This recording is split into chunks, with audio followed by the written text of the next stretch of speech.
people over there on YouTube side, and this is another reaction of the fat electrician. So this video is about America dismantles pirate nation for touching the boat. The Barbary Wars. So basically, America destroyed the One Piece, so it could happen. Sad. But if you're watching from YouTube side, please help you go out with the logarithm by liking and subscribing and slapping your gut in the comment segment below. You know, beat the logarithm to submission with us, please. And if you wish to support me to get additional behind-the-scene content, then hop over to Patreon site for culture and early previews. And also, I've dabbled in ASMR. There's a spicy ASMR now up in Patreon as well. Yeah. Although granted, we are currently like 60 away from my goal of doing a holo cosplay.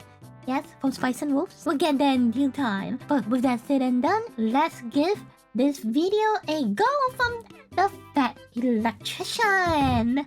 Pirates kept messing with American ships, so George Washington founded the United States Navy to do something about it. Yeah, Wait, was George Washington's era? Wait, what? United States Navy was founded for the sole reason of hunting pirates.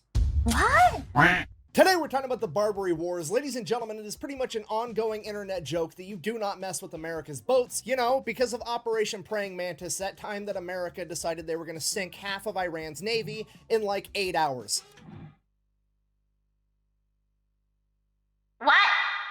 Man, this is why you shouldn't. Yeah, I mean, no one should mess with America's firepower. I mean, aren't they like the top spending nation when it comes to warfare? Yeah, like the top two below America. You add them both together, they don't even match your military spending. The top position, the second and third, add up together does not even match America's military spending. That's actually crazy. And Vietnam, and World War II, and World War I, and the Spanish-American War, and the War of 1812. What? I guess if you're not picking up what I'm putting down, I'm trying to tell you, this is the origin story of why you don't mess with America's boats. But first, a word from our sponsor, because this video is brought to you by my favorite underwear company, Sheath. Wait, hold on, I'm supposed to...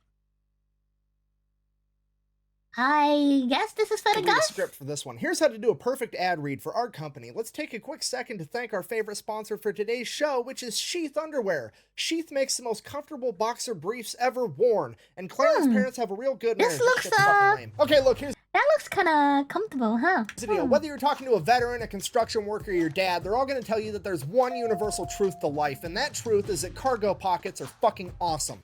Goddamn right. If you think cargo shorts are cool, wait till you try cargo underwear, except the cargo pocket is made with balls not being stuck to your thigh technology. And I know what you're thinking, but chubby electron guy, what if I try them out and I don't like it? Cool, just wear them like normal underwear and then you have a bonus cargo pocket. Nobody in the history of mankind has ever been like, damn it, I have too many available cargo pockets. It's never happened. Cargo shorts are not even cute at all. First of all, I agree. Agreed. Well, cargo shorts are awesome. They always have been. Second of all, you know what you and this cargo pocket have in common? You don't feel either of us? Oh, married.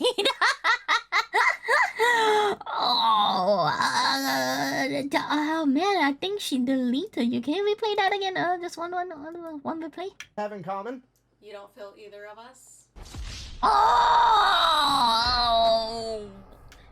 Man, I'm sorry, man. Oh, that. Well, at least I know who I'm not letting put their phone in my pocket next time we go somewhere. Anyways, if you wanted to try some Sheath cargo underwear for yourself or buy some as a gift for your significant... Oh, I felt that giant stab into his chest. You know, the giant arrow? You see in memes and animes whereby, you know, they counter you with something? Yeah, I felt that just like piercing him through his gut. Oh my goodness. Significant other, I'll have them linked in the description down below, and you can use the discount code FATElectrician for 20% off. Back to the video. All right, here's the deal. For 3 centuries, pirates from the Barbary states of Morocco, Algiers, Tunis, and Tripoli would raid merchant vessels in the Mediterranean, steal all the goods, and imprison and turn all of the crew members into slaves. So this is basically Pirates of the Caribbean era, or the Assassin's Creed Black Flag era, where piracy was like literally a job, wasn't it? So why was this allowed to go on for over 300 years? Well, the only navies powerful enough to stop these pirates at the time were the Spanish, the French, and the British. And they all came to the same conclusion that it would be cheaper to pay off the pirates, giving them a yearly tribute to not raid their ships rather than go to war with them. So now those three empires aren't getting their ships raided, which is fine. That's a good thing, I guess. But here's the catch with it that they may or may not have known at the time, but they definitely figured out somewhere along the way. Now the pirates are only raiding all the smaller nations. Okay, it's like Walmart, Target, and Amazon getting together, encouraging shoplifting, knowing that they can shoulder the financial burden, but it... Wait, pretty much the same thing with the Vikings. So back then, seatime warfare was really a lucrative business opportunity. Puts all the other mom and pop stores out of business, and they become the only ones selling goods. Except instead of retail stores, we're talking about entire nations. This goes on for literally hundreds of years, but America is still part of the British Empire, so they fall under their umbrella of protection, so it's never an issue. That is until the American Revolution started on April 19th, 1775, with the shot heard around the world, the Battle of Lexington and Concord, and the famous story of a 78-year-old veteran going out into his front yard and shooting 3 redcoats as they retreated back to Boston, sending the message for all of America that the British Empire should get off of our lawn. Fast forward 17... So, last time, America was under the British, and then suddenly... So basically, back then, British Empire was the supreme one, So what the scut happened to them? Jesus. 1883, America wins the Revolutionary War, officially becoming its own country, and all of America's merchant vessels start flying the old red, white, and blue. And pretty much immediately, 1784, one of America's merchant vessels is captured by Barbary pirates from the country of Morocco. As an act of good faith for a new nation, Spain actually pays off the pirates, gets the American vessel and all of its crew back, returns it to America, and then advises the American government, hey, you guys should start paying these guys off too. That's what all the big nations are doing. At which point, America's minister to France, a guy by the name of Thomas Jefferson, chimes in and he's like, no, absolutely not. Nah. Reason why I ever blame the British for everything because they used to own so many of us around the world. I think back then, it's becoming more evident and like in my face that British people used to be very OP last time. But that just makes their fall from grace even more harsher, don't you think? Nah, we win, and they actually won. For what? I'm gonna go talk to him. Now, obviously, I'm paraphrasing here, but basically, Thomas Jefferson rolls up and he's like, hey, don't ever fuck with my boats ever again or else. At which point, the Sultan of Morocco is like, I'm sorry, who are you? I'm Thomas Jefferson, one of the founding fathers of America. You know, we just kicked the British out of our entire country. We're our own thing now. I'm sorry, you fucking pilgrims did what now? We beat the British in war, and now we are our own country. Wait, there was a war? There was a war. Wait, really?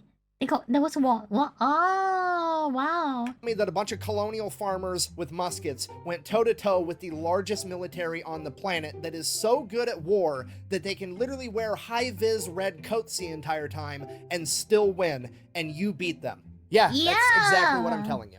Wow. I mean, yeah, I could probably just leave your boats alone from now on. That historically seems like it's going to be a really good idea. And that is the story of how Morocco came to be the first country to recognize America as its own sovereign nation by signing the Moroccan-American Treaty of Peace and Friendship. Oh, so they acknowledge badassery. So that's basically what it is. Ah, yes.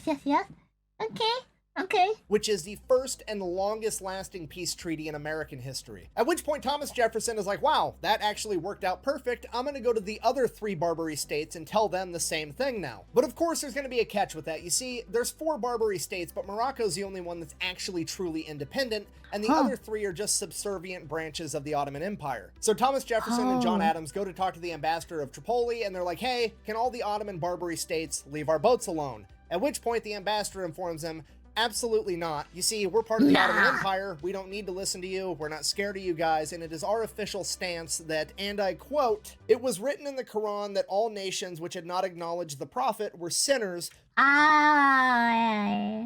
Religion comes into play. Who it was the right and duty of the faithful to plunder and enslave. Holy shit. So if you're not acknowledged by Prophet Muhammad, aka their religion, like, iconic symbol, you deserve to die, basically. Oh my goodness. Unless they give us money, of course. Everything's got a price, apparently. So Thomas Jefferson is like, well, okay, we're going to war then. And that's when John Adams is like, so it's war then, basically. And so, We shall go to war! Whoa, whoa, whoa, calm down. Let's just pay the tribute so that our ships can be fine. We already disbanded the Continental Navy after winning the Revolutionary War. We don't have a navy to fight these guys. We just have to give them the money. So that's what happened. I like how some of my chat here is like, well, better stop praying to your God because you'll be meeting him soon.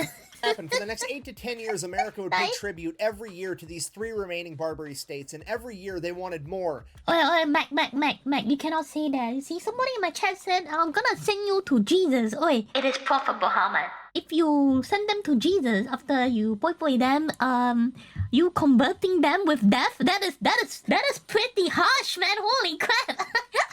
Like, you kill them and their religion at the same time. Whoa. Haram. And more money, and eventually even that wasn't enough, because Algiers began attacking American vessels anyways. Okay, if you're not picking up what I'm putting down, I'm trying to tell you that for the first time in American history, somebody has fucked with one of America's boats, and they're not immediately sorry about it.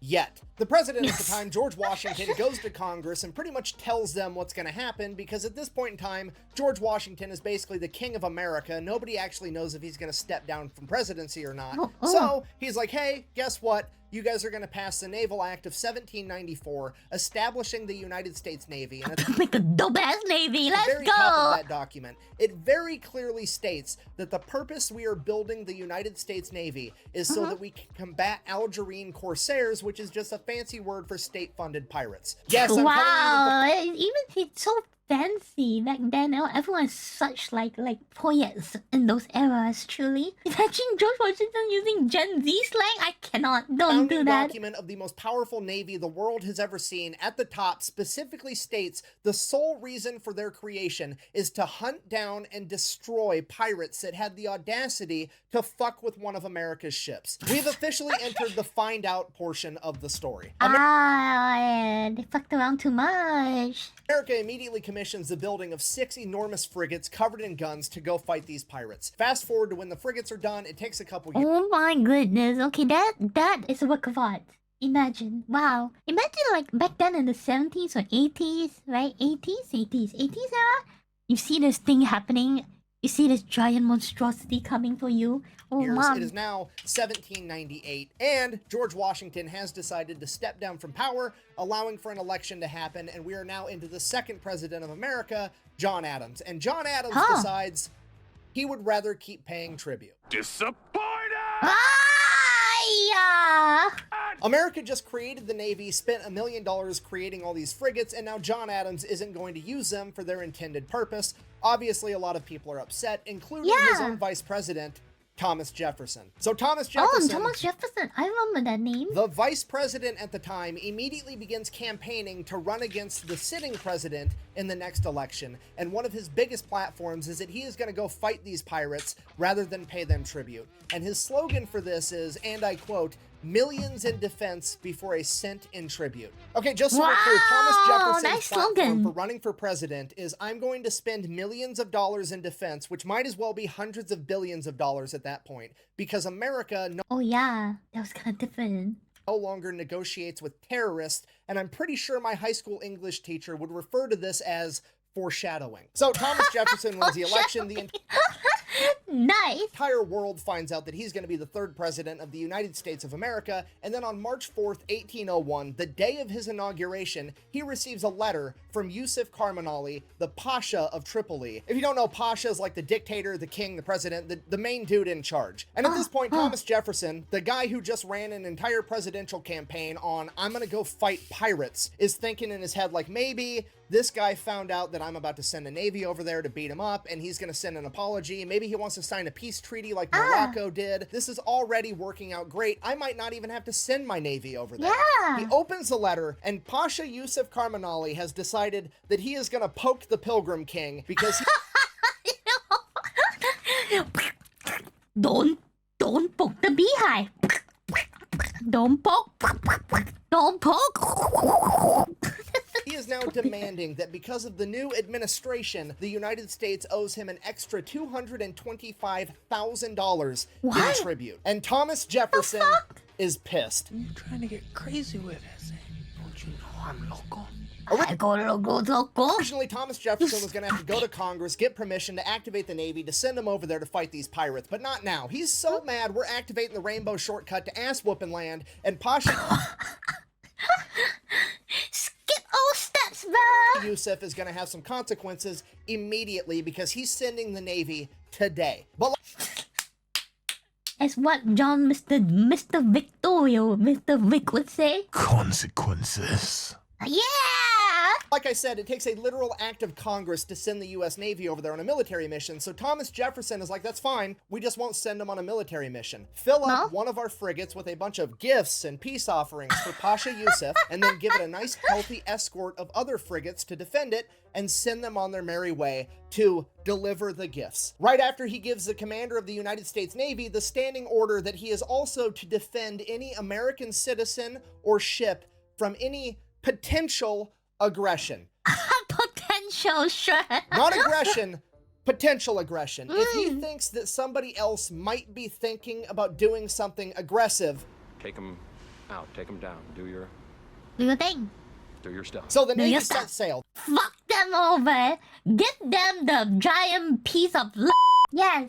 They're gone, they're en route. Thomas Jefferson's sitting in his office and he comes to the realization, man, I'm pretty sure these pirates are gonna attack him, but if they don't, they're actually gonna end up giving Pasha What's-His-Nuts a bunch of these gifts, and I can't have it. So he whips out So they actually prepare actual gifts, like for real? Oh my god. the old quill and parchment, he writes a letter back and sends that off, and that letter basically reads, hey, America's done giving you tribute for the rest of forever, F off. And obviously the letter makes it there first, at which point Pasha goes to the American consulate building and chops down the flagpole with the American flag on it, which in that part of the world is how you declare war. So the US Navy shows up off the coast of the Barbary States, the pirates attack them because they've already declared war, the US Navy defends themselves, word gets back to America, Congress then is like, oh, hey, we're at war, we're gonna go ahead and give Thomas Jefferson permission to use the United States Marine Corps at his discretion. And this is why, to this day, the United States Marine Corps is the only branch of the U.S. military that can be sent and deployed anywhere in the world without congressional approval. So for the the next 2 years, the U.S. Navy and the Marine Corps set up a naval blockade and just go on a pirate hunting extravaganza until October of 1803, when the USS Philadelphia would get hung up on an uncharted reef right off the coast of Tripoli. The pirates seize this opportunity, they attack the USS Philadelphia, board it, take the crew hostage, and then over the next couple months they were able to repair it enough to get it back into the harbor at Tripoli, where they then anchored it in place and used it as fixed artillery because it had way more guns than any other vessel they had. Cue our first main character, Stephen Decatur, the commander of the USS Enterprise, America's unofficial flagship. Enterprise! Sexy. I remember Enterprise the most because she's one of the main girls that I use in Azure Lane. He decides that he's going to don his plot armor, take the USS Enterprise out, and acquire himself a pirate ship, which he does. He then takes that pirate ship and the What did he just do? Is he some kind of assassin? No! What? USS Enterprise and sails both of them to Sicily, where he hires 5 Sicilian mercenaries that know how to speak Arabic. They then sail back to Tripoli, where Decatur and 80 Marines are going to go below deck of this pirate ship, which has now been christened the USS Intrepid, as the 5 mercenaries are going to sail directly into the heart of the harbor, pretending to be Barbary pirates. They then Oh yeah, Marines. Okay, but still that's kind of go better. directly to the USS Philadelphia. 80 Marines and Stephen Decatur run out, kill the entire crew of pirates that are on the USS Philadelphia, and reclaim it. Unfortunately, the USS Philadelphia is too damaged to actually be used as a ship ever again, at which point Stephen Decatur decides, fine, we're just gonna burn the entire thing to the ground, because if we can't have it, nobody can. Wow, that is so badass. How very revolutionary.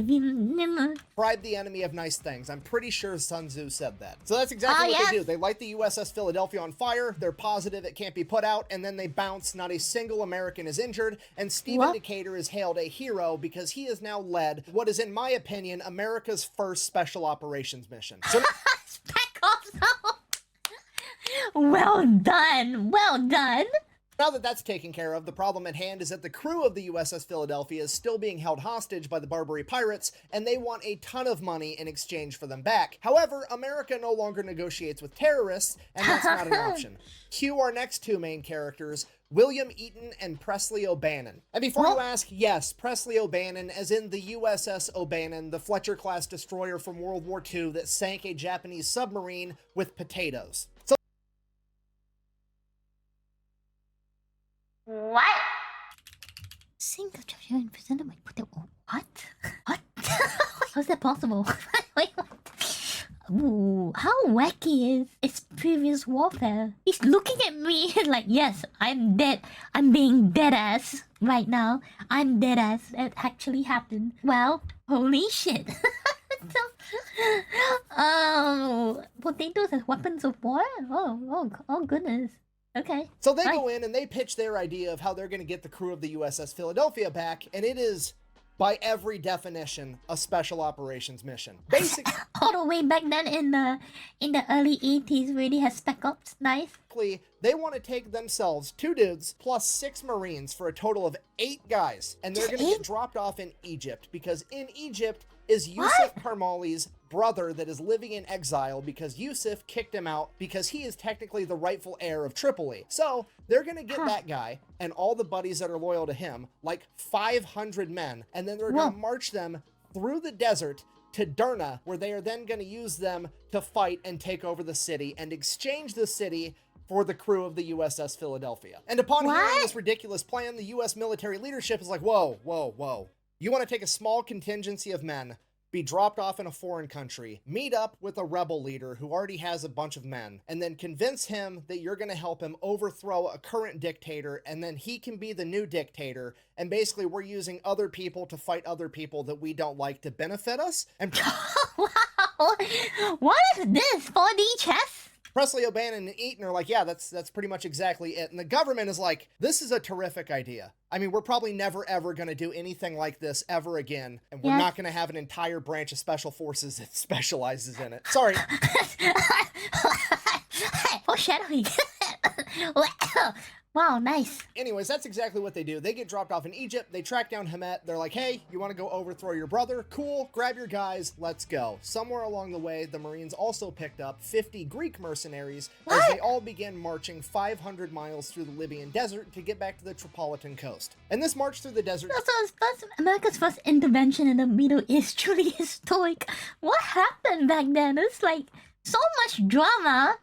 Pretty cool ones too. It takes 50 days and it is a complete shit show because somewhere along the way they start running low on supplies and they have to start rationing, and then some people get mad. There's accusations because the Greek guys are Christian, Hamet's guys are Muslims, there's fighting amongst themselves, and there's these 8 Marines standing in the middle desperately trying to keep them from killing each other as they march through the desert. So despite multiple mutiny attempts and a ton of fights, the Marines were able to keep this group together enough to make it through the Libyan desert till they arrived at the coastal city of Bamba. Once they get there, they meet up with the... But how...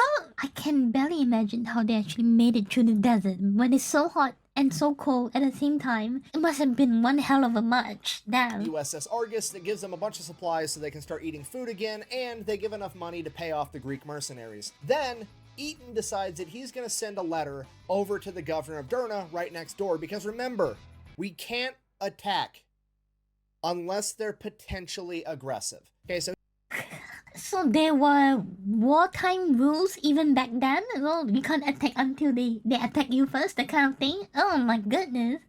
No, I am never going through a desert. First, I hate the sun. Second, too hot. Okay? Yes, wait, they all forgot one simple rule. Don't fuck about. That rule wasn't established until they found out, you know? So he sends a letter and is basically like, hey, I'm gonna march my army through the middle of your town to go kill your boss on my way to Tripoli.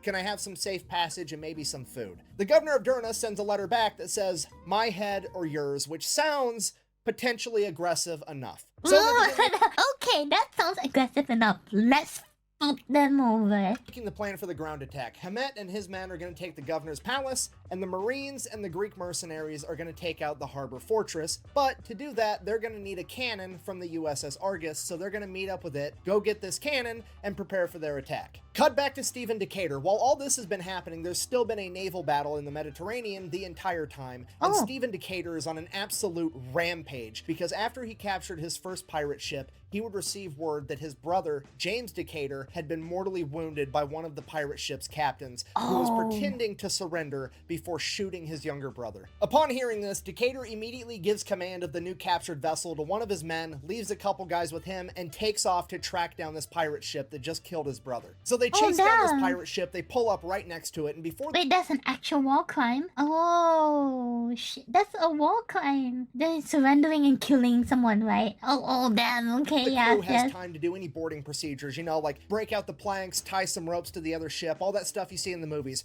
Nah, Stephen Decatur jumps into the enemy ship and starts killing pirates immediately. 9 Marines, seeing that happen, are like, oh shit, we're doing this. Oh, so they okay, let's go. jump onto the pirate ship too and start throwing down, at which point the pirate ship veers off and breaks away from Decatur's ship. It is now 9 Marines and Stephen Decatur versus over 30 pirates on this vessel, and 30 is not going to be enough. Stephen Decatur kills multiple pirates, including the captain that had slain his brother, officially avenging his brother's death. Avenger! Down, down, down, down, down. The first Avenger. That vessel as well. But he is still absolutely furious that his brother died, and he continues to go on a rampage, capturing another pirate ship and destroying 3 more over the coming weeks. Oh my god, it's so pissed off. Back to the men on the ground. Eaton and O'Bannon have been getting their battle plan ready this entire time. They just had their men go get a cannon off the USS Argus because they really need this cannon if they're going to be able to pull off this mission. So they're ready to attack. The US Navy gets into formation, and they are going to bombard the entire city of Derna while they launch this attack. Despite that, there's over 2,000 men loyal to Pasha Yusuf that are going to defend it, and they are heavily outnumbered. So Navy starts bombarding the shore. Hamet and his men take off to go attack the governor's palace, and Eaton, O'Bannon, the Marines, and the Greek mercenaries begin launching their attack on the harbor fortress. They open up with the initial cannon fire, which is going to be vital to be able to break through the enemy lines and establish their foothold. They fire the cannon. As they go to reload and fire it again, they realize that they had accidentally forgot to take the ramrod out of the cannon and shot that at the enemy too. Now the cannon's completely out, and they're kind of like, oh shit, what do we do? What do we do? And Presley O'Bannon just charges into battle as the other Marines follow behind. He's like, fuck it, Leroy! Behind him, and the Greek mercenaries behind them. They attack so quickly and so violently that they're able to overrun the entire enemy fortress before anybody really knows what's going on. And Presley O'Bannon becomes the first American ever to raise the Star-Spangled Banner over a foreign battlefield. This battle, the taking of the Tripolitan coastal city of Derna, is enshrined in Marine Corps history in the Marine Corps hymn with the line, "From the halls of Montezuma to the shores of Tripoli." And it is also so that's how the US Marine actually came from, the Marines. That's why they are more harsher and stuff like that. From what I understand, it is a more specialized branch of the US forces. Marine Corps would get their first nickname ever because the 7 Marines present for this battle fought so hard and so violently that they simply became known as the Leathernecks, referring to the leather collar that they wore around their neck to protect it from slashes from pirate swords. So Yusuf's men end up getting beaten back and are forced to retreat to Tripoli, at which point the Marines, the Greeks, and Hamet and his men all consolidate, figure out what happened. Hamet and his men were able to take over the governor's palace, and after the taking of the city of Derna, Hamet awards his very own sword to Presley O'Bannon as a gift for how valiantly he fought in battle. And this is the Mameluke sword, the same sword that is on the Marine Corps uniform today. So now Yusuf consolidates his military, sends an enormous army. That is such badass history, yeah? I think you know, they should make a Assassin's Creed, a game related to that era, you know? I think it'd be really cool. Yeah? You know, I felt like Assassin's Creed Black Flag had so much potential to expand the storyline and cover all these legendary feats. But it's Ubisoft. Sad. Back to Derna to try to take it back over, and they're kind of just sitting on the outskirts of the city, waiting for the right moment to attack. Eaton and O'Bannon are writing correspondence to the US military in the chain of command like, hey, we took this entire city with 8 Marines, give us some reinforcements, we're gonna go take Tripoli next, and then we'll just overthrow this entire country. This goes on just 8 people. Holy shit. for over a month, and they defend the city multiple times from attacks from Yusuf's men, and eventually Eaton receives a letter informing him that he is to stand down and just leave, because American diplomat Tobias Locke has struck up a deal with Yusuf Karmanali. And apparently he struck up this deal with absolutely nobody's permission, because the deal is America is going to pay Yusuf Karmanali, the Pirate King, $60,000, and in exchange, we are going to receive The Pirate King? So there really was a One Piece. the USS Philadelphia back, as well as a peace treaty that they are going to leave American ships alone from now on. So yeah, everybody's pretty pissed off about it, from Thomas Jefferson, Presley O'Bannon, William Eaton, Stephen Decatur. They're all furious that we are now giving $60,000 to this Pirate King, as opposed to overthrowing his entire city of Yeah, it's overtrade. What the scut? Tripoli, or at a minimum using the fact that they're holding Derna and use that as leverage to exchange. But whatever, the war's over, I guess. For now. So the peace treaty was signed in 1805. Now, fast forward 7 years, 1812. The War of 1812 happens. Okay, if you don't know, the War of 1812, there's more to it than this, but the reason that it started... Wait, also you don't know the One Piece character name of the real life pirates. I didn't know. Is that Great Britain wanted to have more control over the seas and trade, because America was getting too much, because America was no longer getting attacked by pirates, because we just beat them in a war now too. So, Great Britain launches another war against America. During this war, they... What? No wonder you guys hate the British. They were such assholes back then, damn. encouraged the Barbary pirates to start attacking American vessels again. And honestly, it works out pretty good for the pirates, at least for a little while, because the American Navy is too busy to worry about them because their hands are full with the British Navy. Fast forward 2 years, 8 months later, the War of 1812 ends. Now, luckily for the Barbary pirates, Thomas Jefferson is no longer president at this point. We are on to America's 4th president. Let me check my notes here.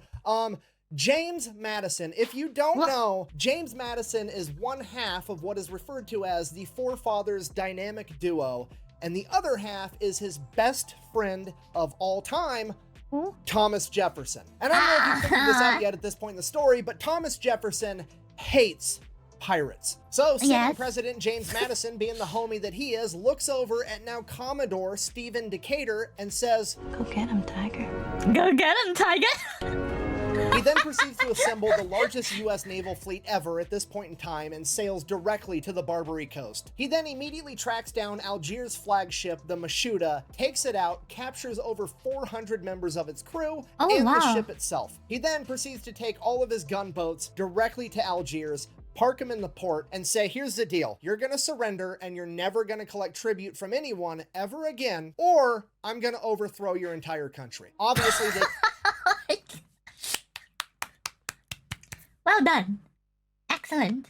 Good shit. Take the first option, at which point Decatur's like, okay, cool, next order of business. You're also gonna pay me back for all the US merchandise that you plundered during the War of 1812. And they're like, okay, here you go. They give it to him. He then proceeds to sail his fleet next door to Tunis and tell them the exact same thing, ordering them to sign a peace treaty, never raid an American vessel again, and then collects a bunch of money. He then sails next door again to Tripoli and does the exact same thing, collects all this money, gets the peace treaties. The Barbary pirates never mess with America ever again. Decatur... How did he even manage to pull this off, huh? There's a reason the Marine Corps has so many nicknames. I can see why now from this. They have so much feats and history actually made with them. Wow. And his fleet sail back home, and he tells the government all done in those sexy telcos too. What happened. The American government is blown away at the results that Decatur was able to achieve. When asked how he managed to not only get peace treaties without too much violence, but also get a bunch of money and concessions on top of it, all Decatur said was, peace was achieved through the mouth of our cannons. At which nice point he was given the nickname the Conqueror of the Barbary Pirates. And with the rest of the world seeing a new country in its infancy stand up for itself against the Barbary pirates and winning, they would start doing it too, and everybody started fighting back and quit paying tribute to the Barbary pirates, and in the coming years, they would fade into nothing as their 300-year reign of terror had come to an end. So in conclusion, the moral of the story is please, for the love of God, Get the bigger gun, have the biggest stick in the room so you can dictate how things should go. And be fair. If you have the biggest boomstick, be fair about it, yeah? And don't fuck with boats, yes.